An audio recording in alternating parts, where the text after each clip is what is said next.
Muchísimas gracias. Voy a tratar de ser muy sucinto en mi ponencia para tratar de analizar con todos los profesores que estuvieron anteriormente. Primero, un agradecimiento formal a todas las personas que nos han apoyado en el Instituto de Filosofía del Derecho, grandes ponentes, grandes disertaciones, a la Universidad de Santo Tomás, a AP Juris, a la asociación y sobre todo a cada uno que ha presentado su disertación el día de hoy.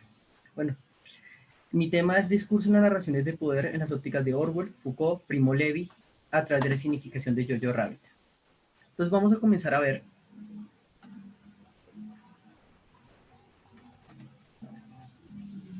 No me deja presentar la diapositiva.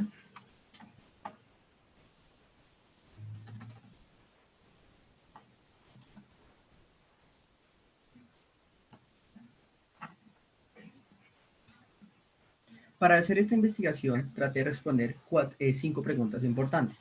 Jojo Rabbit, discurso lenguaje, la banalidad del mal, Primo Levi, y esto es su nombre, Foucault, sus relaciones de poder, y las pesadillas de poder en las visiones contemporáneas. Para esto, quiero comenzamos a ver este pequeño video. Pobre Jojo. ¿Qué te pasa, jovencito? Hola. ¿Quieres contarme el incidente con el conejo? Dime, ¿qué ha pasado? Querían que lo matase. Lo siento, no pude. No te preocupes, a mí me da igual. Pero ahora me llaman conejo miedoso. Déjales que digan lo que quieran. La gente decía cosas y cosas horrorosas de mí. Oh, ese tío es un lunático. Oh, es un psicópata. Va a hacer que nos maten a todos. Te voy a contar un secreto. El conejo no es un cobarde. El humilde conejito se enfrenta a un mundo peligroso cada día, buscando zanahorias para su familia, para su país. Mi imperio estará lleno de animales, leones, jirafas, cebras, rinocerontes, pulpos, rinocepulpos, incluso de poderosos conejos. ¿Un cigarrillo? No, gracias, no fumo. Vas a permitirme que te dé un buen consejo. Sé como el conejo. El humilde conejo puede vencer a sus enemigos. Es valiente, escurridizo y fuerte. Sé como el conejo. ¡Yoyo! ¿Estás bien? ¿Con quién hablabas? ¿Con nadie? Aquí podemos encontrar algo muy importante y quiero comenzar a analizar esto de un componente histórico, filosófico, político para responder la pregunta de investigación sobre el discurso. Tenemos que componer un componente histórico por qué sucede este fundamento y esta película Jojo Rabbit. Ustedes recordarán que esta película nace el 8 de septiembre del 2019 por un gran jurista que se llama Taika Cohen. Es una película sobre comedia negra. Y acá lo que me interesa ver es cómo la significación de un niño piensa actualmente que su mejor amigo es Adolfo Hitler. Pero comencemos a hablar de qué es o cómo surge la Alemania nazi para entender este discurso, lo que le quiero apuntar. Tenemos que entender dos momentos importantes, un antecedente histórico, y el antecedente histórico podemos marcarlo desde 1914 a 1918, con lo que se dio directamente el 28 de junio de 1914 con el asesinato del archiduque Francisco Fernando y su esposa directamente la duquesa Sofía Cohen. Fallecen directamente en Serbia, donde un terrorista mano negra lo mata, y actualmente Austria da 24 horas para comenzar a señalar quién es la persona que lo mató. Ustedes saben que actualmente ese conflicto no se dio y nos dirigimos directamente a la Primera Guerra Mundial entre el Imperio Austrohúngaro, Alemania con los aliados. Así este fundamento, ustedes saben por momento histórico que la Alemania pierde en este momento y le imponen el Tratado de Versalles. Y aquí comenzamos a ver algo muy importante porque es significación de esa película. Existía un pequeño personaje, una persona que se llamaba Adolfo Hitler. Él siempre quiso ser en toda su vida, ser artista y no lo logró. Y participó en la Primera Guerra Mundial como cabo. Así pues, de cuando pierde la Alemania la Primera Guerra Mundial, una de sus órdenes era hacer seguimientos a los partidos. Y un partido impresionante era el Partido Obrero, que nace el 5 de febrero de 1919, de los cuales Adolfo Hitler comienza a seguirlo y a entusiasmarse con la idea. El 24 de febrero de 1920 cambia su nombre. Así, sucesivamente, el Führer ingresa en 1923 directamente al Partido Nacional Socialista, que se le eliminó ese nombre. Seguidamente, la Alemania, con la crisis económica de 1929, la Alemania comienza a fortalecerse. En 1923, 23, perdón, la situación, el Führer comienza a hacer un primer golpe de Estado, que los cuales no funcionó, y estuve 9 meses en prisión. De esta situación, el canciller Adolfo Hitler tuvo una significación importante, que fue, en 1933, él hace unos poderes de emergencia, consolidándose directamente como un canciller único, porque ustedes recordarán que el partido gana sus escaños en 1932, y poco a poco en 1935, poco a poco directamente las situaciones de 1935 hasta 1938, una de las cosas más importantes que fallece el canciller von Hindenburg. En 1939, él invade Polonia, y aquí comienza directamente la Segunda Guerra Mundial, que es de 1939 a 1945. Aquí encontramos 4 antecedentes que podemos encontrar de la Segunda Guerra Mundial, que se da entre 1938 y los caos de 1939. Un pequeño directamente prisma de por qué se da la Segunda Guerra Mundial. Pero aquí es lo que no vamos a conocer nuestro objeto de investigación. Quiero analizar algo muy importante en esta situación de lo que vimos con Jojo Rabbit, el concepto de discurso. ¿Por qué? Porque actualmente el concepto de discurso lo podemos someter directamente analizado en la película, en lo que estudió la Alemania nazi y lo que se derivó directamente en la situación que vamos a refrendar. La primera, ¿qué decimos que es un concepto de discurso? Es un concepto genérico amplio, no hay muchas definiciones. Pero es la idea entre aceptación entre un emisor y un receptor que se emite a través de un canal. Y si ese es el discurso dado y lo que estudió la Alemania nazi, podemos encontrar una primera pregunta. Desde el Cratilo de Platón se hace una pregunta importante, Sócrates. ¿Existe un discurso verdadero o un discurso falso? En este sentido tenemos que decir, hay una pequeña palabra que decía Adolfo Hitler. Si ganas, no necesitas dar explicaciones, pero si pierdes, no deberás estar ahí para explicar absolutamente nada. Entonces, en este orden de ideas podríamos decir que existen discursos buenos o discursos malos para influencia a los sujetos de los derechos. Aquí tenemos que encontrar una pequeña referencia a esa gran filósofa Hannah Arendt, que en el origen del totalitarismo explicó directamente qué es la banalidad del mal. ¿Y por qué quiero expresar esta situación con el discurso? Siempre nos empezamos a sintonizar y desde el concepto kantiano dice actualmente que los seres humanos no son buenos por naturaleza. Una vez lo dije en una conferencia y casi me abuchean diciéndome que actualmente que los seres humanos siempre son buenos. No, los seres humanos no son buenos. En principio decía Kant que los seres humanos tienden a la maldad, pero la pregunta que hace Hannah Arendt y con todo lo que hemos reflejado es, ¿actualmente el ser humano es malo? ¿O qué es la maldad? Hannah Arendt, cuando traen a un personaje muy importante que están viendo ustedes, que se llama Eichmann, él era mayor directamente de la Alemania nazi, y tiene una situación importante en los campos de concentración de Auschwitz, porque encontramos que entre 1933 hasta 1942 encontramos diferentes campos de concentración. Ahí murieron 27.000 judíos en situaciones bastante anómalas, como por ejemplo, los convertían en su verdad. En Auschwitz, Birkenau, Dachau, Schelmund, los convertían directamente en pisapapeles y no importaban si eran niños, si eran viejos, si eran mujeres, si eran hombres, solamente si eran criterios políticos y no estaban de acuerdo con la Alemania nazi. Entonces, cuando cogen directamente en Argentina, a Eichmann, la Mossad, le hace un juicio muy importante en Israel. Hannah Arendt, que era una gran periodista, está de acuerdo directamente en el juicio a Eichmann y lo comienza a perseguir. Y una de las cosas que se da la pregunta, Hannah Arendt, ella se imaginaba que que la maldad era algo diferente, un ser humano así, por así decirlo, con cachos, con tenedores, con todo lo que nos ha defendido el concepto cristiano. Y se da cuenta, actualmente, algo Hannah Arendt importantísimo, que lo que decía Eichmann, decía, mira, es que yo simplemente obedecía órdenes.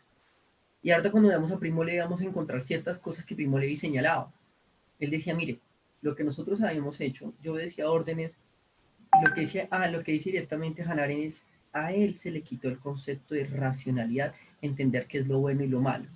En ese orden de ideas, hasta el ser humano más corriente puede llegar a actos de maldad. En ese orden de ideas, y puede creer que está haciendo lo correcto. Y a través de hacer lo correcto puede hacer actos de maldad y hasta mismo desconocer directamente los seres humanos. Porque algo que tenía Hannah Arendt en el origen del totalitarismo es que decía algo que se presentaba muy importante. Hasta nosotros los judíos nos vestíamos en Auschwitz bien arreglados, bien perfumados, y cuando llegaban los miles y miles de trenes, nosotros le decíamos aquí vamos a estar bien. Entonces muchísimas personas criticaron bajo ese concepto porque no encontraron a la Alemania nazi como un concepto de terror, como un concepto maquiavélico, sino actualmente quitar el juicio de racionalidad. Y eso es lo que propone Hannah Arendt en La banalidad del mal. Todas las personas pueden tender a la maldad. La maldad es un concepto determinado en el sujeto. Entonces, en ese sentido, podemos decir algo importante. Si ese es el concepto de banalidad, si eso es lo que planteaba el concepto de discurso, porque si ustedes ven los discursos de la Alemania nazi, eran discursos en contra de la segregación racial. ¿Y cómo se presenta? Aquí encontramos una primera obra. Y es un personaje que me encanta, que se llama Primo Levi. Primo Levi nació en 1919 y en 1987 y tiene un texto que se llama La trilogía de Auschwitz.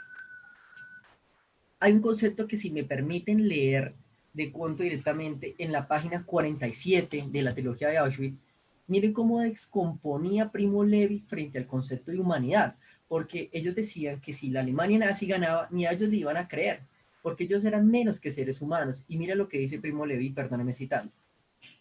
No tenemos nada nuestro. Nos han quitado la ropa, los zapatos, hasta los cabellos. Y si hablamos, no nos escucharán. Y si nos escuchasen, no nos entenderían. Nos quitarían hasta el nombre. Y si queremos conservarlo, debemos encontrar en nosotros las fuerzas de obrar de manera que, detrás del nombre, algo nuestro, algo que hemos sido, nos permanezca. ¿Por qué? Primo Levi te reconstruye esta gran obra, la trilogía de Auschwitz, descomponiendo que uno era el discurso que le decían a los jerarcas nazis y otro era el discurso que se descomponía, muy importante para los mismos judíos, porque ellos no se referenciaban ni con el nombre, sino con un número, con una estrella. En ese sentido vale señalar que Primo Levi en su obra, él no estuvo sino hasta 1941 porque era un partisano francés, y él comienza a relatar todas las situaciones importantes. Y por eso se le quita el concepto muy importante porque vale agregar, Primo Levi escribe este texto posterior cuando sale de Auschwitz, él estuvo en Auschwitz, él estuvo presente en todas esas situaciones, y él escribe todas esas reflexions de lo que le sucedió. Entonces así podemos encontrar que Primo Levi desconstruye una primera forma del discurso que tenía directamente la Alemania nazi y otro discurso que tenía directamente, por así decirlo, el concepto de humanidad. Por eso es que vale señalar que los derechos humanos, como Declaración Universal de los Derechos Humanos, aparece, por así decirlo, el 9 de abril de 1948, y los principales ordenamientos constitucionales que reconocen esos derechos fundamentales, vale lo agregarlo, fueron los estados totalitarios, como la Constitución italiana del 47 y la Ley Fundamental de 1948, la Ley Fundamental de Bonn de 1949. Pero en este sentido, ¿cómo lo podemos referenciar? Y aquí existe un personaje que me encanta, a través de Jojo Rabbit, lo podemos encontrar como lo que decía hoy el doctor David Valencia, las distopias. George Orwell escribió textos impresionantes para mí en la literatura, que uno que se llama 1984 y otro que se llama La rebelión de la granja. Y encuentra dos condiciones importantísimas que vamos a trabajar. Cómo a través del discurso, la comunicación, se van cambiando los estereotipos. Y uno lo podemos encontrar en La rebelión de la granja. La rebelión en la granja, cómo los cerdos, a partir de su discurso de expropiación, de quitarle los derechos a que están siendo expropiados por el gran ganadero, por el gran dueño de la finca, poco a poco se van apropiando de todas las bienes y todos los fundamentos de la sociedad industrial, por así decirlo, de lo que está produciendo la finca. Y cómo a través de ese discurso, porque algunos dicen que en la rebelión en la granja, él disfraza a Stalin diferentemente con la situación de los cerdos, pero cómo el discurso cambia ahí. Y por eso discurso, ¿cómo lo sometemos ahora en 1984?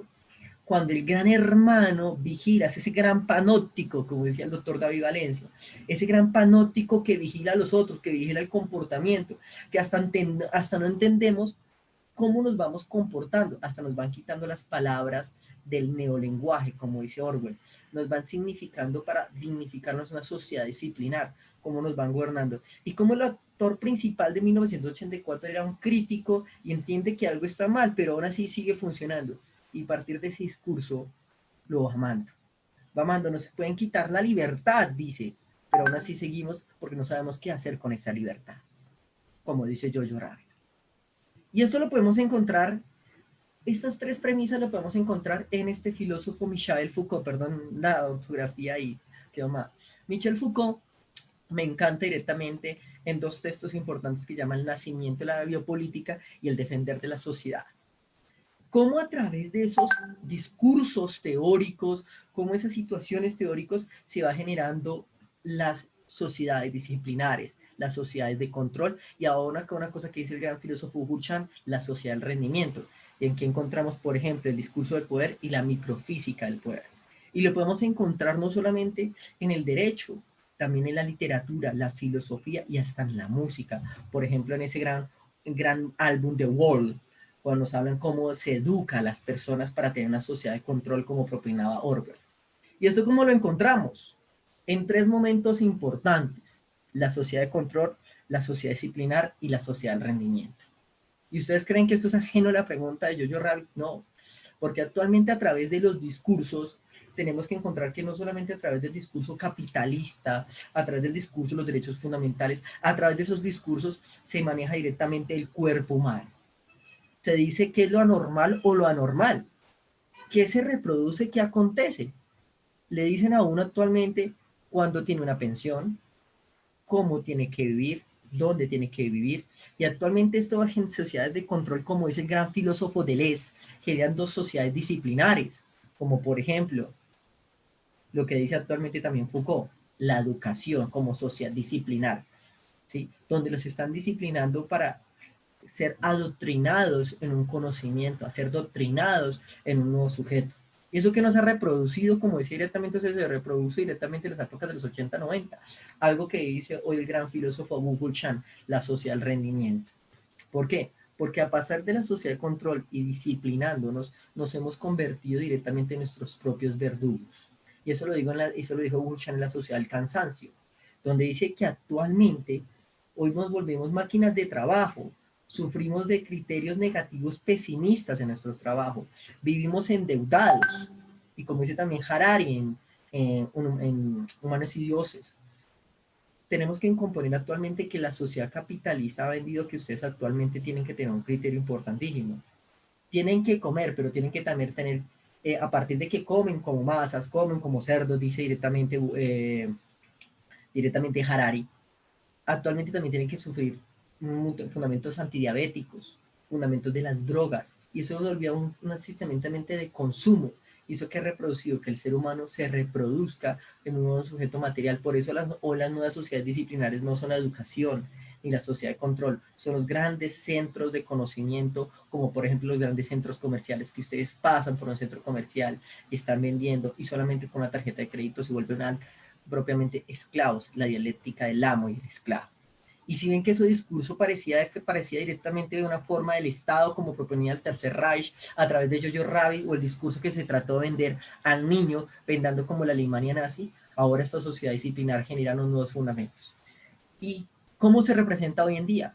Tenemos una nueva en día a través de lo que ha generado la pandemia, y ya lo hemos discutido actualmente. Esos discursos se han vendido a través de un nuevo fundamento hoy en día que se llama la biopolítica digital. Ese discurso de la biopolítica que parecía directamente unos fundamentos nacionales socialistas a través de cómo debemos gobernarnos, cómo debemos referenciarnos. Ustedes se encuentran que hoy todos los dos tenemos un celular, y ese celular en principio nos dice cómo que compramos, qué vemos, cómo nos gobernamos, hasta nos establece nuestra dieta. Y en China, algo me impresionó muchísimo actualmente con la pandemia, o lo que se está generando a través de la pandemia, a través del COVID, se está generando que actualmente lo gobiernan a través de usted qué puede comer y cómo puede comer. Es decir, que si usted come bien, come fundamentos naturales, si no tiene calor, si hace ejercicio, tendrá directamente un ejercicio académico, podrá ir a los gimnasios públicos, podrá tener transporte público, pero si usted en ese orden de días no lo hace a través de un smartphone, le castigan hasta perder su empleo. Es decir, que esos discursos, esas fundamentaciones naturalistas que hemos dicho que hay discursos buenos y discursos malos, tenemos que tener una nueva antecedente.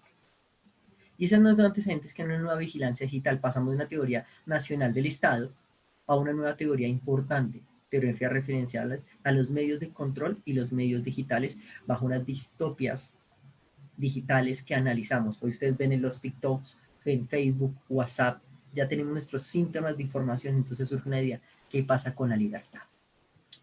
Y esta sintonía, ¿cómo lo podemos encontrar? Ustedes dirán, bueno, eso parece muy foráneo, muy filosófico, hasta muy literario.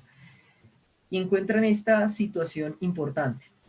Ustedes encontrarán aquí en Colombia sucedió algo que se llamó los falsos positivos, o que nos conocimos mayoritariamente como las ejecuciones extrajudiciales, que la Corte Penal Internacional comenzó a investigar directamente la relación de lo que estaba sucediendo o que lo que sucedió, por ejemplo, en los muchachos de Soacha. Para los que no entienden y están viendo de otros países, bajo el gobierno de un expresidente que yo no lo nombraré, se disfrazaba a ciertos personajes o muchachos entre la edad de entre 18 y 25 años para que se presentaran como guerrilleros. ¿Y eso qué lo presentaban? Los militares. Lo presentaban como los militares para que tuvieran recompensas por parte de la fuerza pública. Y sucedió entre los años 1998 al 2014. Actual tenemos una cifra para que ustedes puedan encontrar que cuántas personas sufrieron estas situaciones de falsos positivos de muchachos entre 18 y 25 años. 2.248. Actualmente, cuando se crea la Jurisdicción Especial para la Paz, bajo los principios de verdad, justicia, reparación, aquí hay un personaje muy importante que se llamó el general de las fuerzas militares, que se llamó el general Montoya. Este general Montoya, el 24 de febrero del 2020, estamos hablando antes de entrar en pandemia, señala y lo comienzan a juzgar la JEP, la Jurisdicción Especial para la Paz, después del acuerdo que nosotros hicimos, y él se sometió a la JEP. Y le preguntan sobre los falsos positivos, quién los cometió, quién dio las órdenes, cómo sucedieron esas órdenes, más de 202 versiones se señalan bajo ese discurso. Y él vuelve a la alegoría al Estado que pretendíamos en Jojo Rabbit. Dice, mire,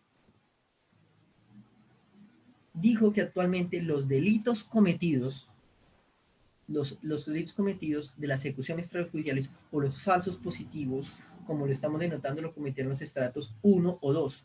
Para las personas que no están en otro país, los estratos 1 o 2 en nuestro país son personas de escasos recursos, son soldados profesionales.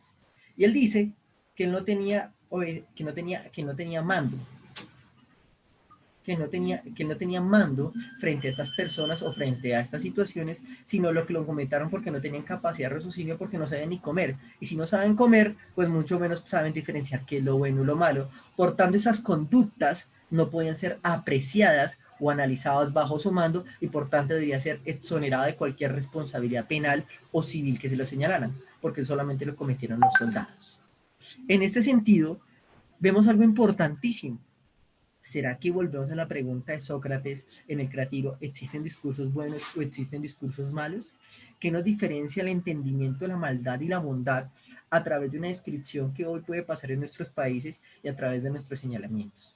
Podemos encontrar que solamente la biopolítica, el biopoder, el discurso, el derecho, el cine y la literatura son metarrelatos solamente históricos o son metarrelatos propios desde un mundo fáctico.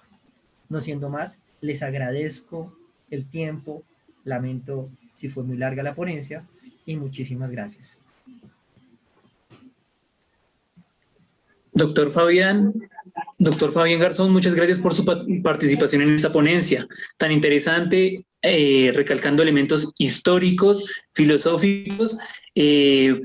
Por acá, la señorita Angie Rojas Fonseca le hace la siguiente pregunta. ¿Cree usted que la respuesta del Tribunal de Israel al momento de juzgar a Eichmann y haberlo fusilado fue la decisión correcta? Bueno, aquí encontramos varias situaciones que lo que pasó en la Mossad. Yo creo que lo que hizo en el juicio Eichmann también es un discurso, es una situación porque tenemos que dar una cosa, ellos querían venganza. Ellos querían una venganza y la venganza era frente al objeto, frente al cuerpo, independientemente de las características que se hubieran señalado. Yo creo que el juicio Eichmann es un juicio que nos pone a repensar y es una situación que solamente con la sangre calma la sangre.